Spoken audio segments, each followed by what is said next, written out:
Mesdames, Messieurs, bonjour.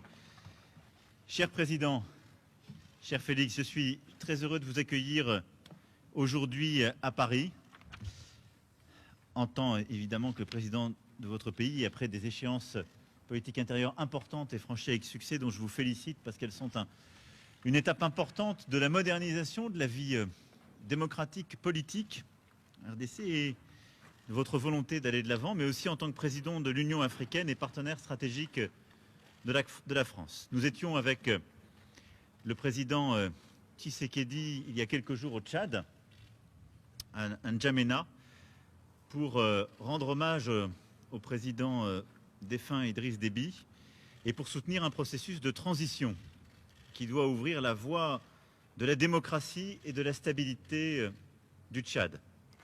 Et aujourd'hui, avant toute chose, nous voulons exprimer notre préoccupation sur l'évolution de la situation, en condamnant d'abord avec la plus grande fermeté la répression des manifestations et des violences qui ont eu lieu ce matin à N'Djamena. Nous appelons au respect des engagements qui ont été pris par le Conseil militaire de transition, celui d'une transition pacifique, inclusive sur le plan politique. Et je veux être ici très clair, j'ai apporté mon soutien à l'intégrité et la stabilité du Tchad très clairement à N'Djamena. Je suis pour une transition pacifique, démocratique, inclusive. Je ne suis pas pour un plan de succession. Et la France ne sera jamais aux côtés de celles et ceux qui forment ce projet. Le temps est venu de lancer un dialogue politique national ouvert à tous les Tchadiens. C'est ce qui est attendu aujourd'hui du Conseil militaire de transition et c'est la condition même de notre soutien. Et je veux ici dire que nous resterons engagés aux côtés de l'Union africaine, que préside le président Tshisekedi cette année, aux côtés aussi du G5 Sahel, et je veux saluer l'effort des présidents du G5 Sahel qui ont aussi œuvré à cette médiation avec beaucoup de force. Et il faut que dans les prochains jours, nous puissions rétablir la situation qui aujourd'hui me préoccupe très fortement. Au-delà de ce sujet, notre coopération est évidemment riche de beaucoup de dossiers bilatéraux que nous allons évoquer dans quelques instants. Volonté de développer la coopération économique, les opportunités offertes à la jeunesse de votre pays par les programmes d'éducation, de santé et de création d'activités économiques, politique aussi de francophonie, car nous avons là-dessus également beaucoup à faire ensemble. Et puis évidemment, ce sont tous nos efforts d'accompagnement pour la stabilité, la paix partout sur votre territoire national. Et je sais ô combien vous y êtes attachés face aux déstabilisations qui peuvent exister. Enfin, nous évoquerons aussi les grands sujets continentaux. Et en effet, nous avons un agenda extrêmement chargé. Le premier, c'est continuer à faire vivre la solidarité internationale face à la pandémie. Il y a un an, nous avons lancé ensemble, avec plusieurs collègues, l'initiative ACTA pour aider l'Afrique à répondre aux défis de la pandémie. Elle a permis de faire plusieurs avancées, nous y sommes revenus ces derniers jours, pour aider au financement, aider aussi à plus de tests, de diagnostics, l'accès aux vaccins et à la montée en puissance des systèmes de santé primaire. Mais beaucoup reste à faire pour mobiliser plus de financement, mais avoir également des actions concrètes indispensables. Et donc ensemble, nous souhaitons agir pour que le G7, le G20 soient des rendez-vous utiles qui répondent aux besoins des Africaines et des Africains, la vaccination de tous les personnels de santé sur laquelle nous étions engagés il y a plusieurs semaines et tant d'autres sujets. Et puis dans quelques semaines, nous nous retrouverons donc 17-18 mai prochain à Paris pour un sommet avec beaucoup d'autres leaders du continent africain et du monde entier, le sommet pour le financement des économies africaines. Et je veux ici que chacun ait bien en tête le choc, pas simplement sanitaire, mais économique, que le continent africain subit depuis 2020. C'est un ralentissement profond, très fort, l'année dernière et encore cette année, dans un continent qui est en pleine expansion démographique. Et nous ne pouvons pas faire, en quelque sorte, comme si nous pouvions continuer avec les recettes d'hier. L'Europe a une réponse exceptionnelle, une politique monétaire inédite, une réponse budgétaire qui s'est traduite en juillet dernier avec un plan de relance historique. Les États-Unis d'Amérique ont annoncé un plan fédéral inédit et une des politiques monétaires les plus accommodantes. Et nous sommes en train collectivement d'abandonner l'Afrique à des solutions qui datent des années 60.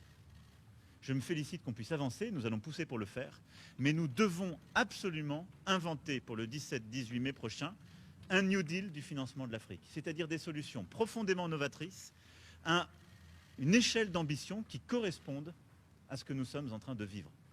Sans quoi, nous laisserons le continent africain face à la pauvreté, nous laisserons le continent africain et sa jeunesse face à la réduction de leurs opportunités économiques, une migration subie et l'expansion du terrorisme. Et cela, je ne veux pas m'y résoudre. Et donc c'est un sujet que nous allons aussi traiter avec le président Tshisekedi, car il est à mes yeux au cœur de l'agenda des prochains mois et des prochaines années. Pour toutes ces raisons, cher Félix, cher président, merci d'être à Paris aujourd'hui. Et encore bravo pour les succès obtenus dans ton pays sur le continent. Merci, président. Merci beaucoup, monsieur le président, cher Emmanuel, merci. Merci de me recevoir si rapidement à Paris pour parler des choses que vous avez entendues. Sur le Tchad, nous avons parfaitement le même entendement. Il faut très vite revenir à l'ordre démocratique.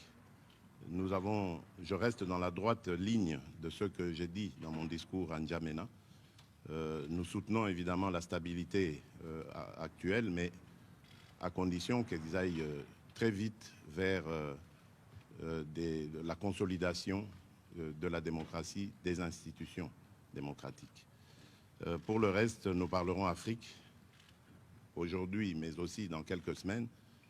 L'Afrique qui a lancé sa zone de libre-échange continentale, ce vaste marché commun que nous voulons à l'image de celui d'Europe et pour lequel nous comptons sur nos partenaires traditionnels afin de nous accompagner dans cette grande aventure qui va être nécessaire pour le bonheur de notre continent.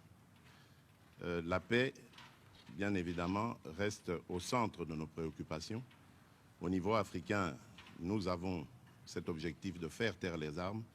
Voilà pourquoi je ne me lasserai jamais de sensibiliser la communauté internationale par rapport à des zones de violence en Afrique, et particulièrement dans mon pays, la République démocratique du Congo, à l'Est, où il s'est créé maintenant un groupe à tendance islamiste, au discours islamiste et aux méthodes islamistes, et qui sème la terreur auprès de nos populations. Donc là, je suis plus que jamais déterminé à l'éradiquer et je compte sur le soutien de la France. Pour le reste, le président Emmanuel Macron a très bien détaillé les sujets sur lesquels nous allons nous appesantir. Et donc, je vous remercie.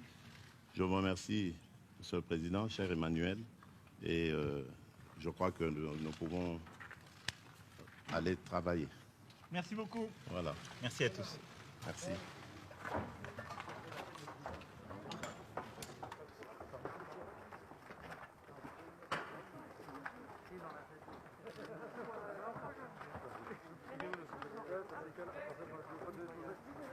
Ouais, enfin, même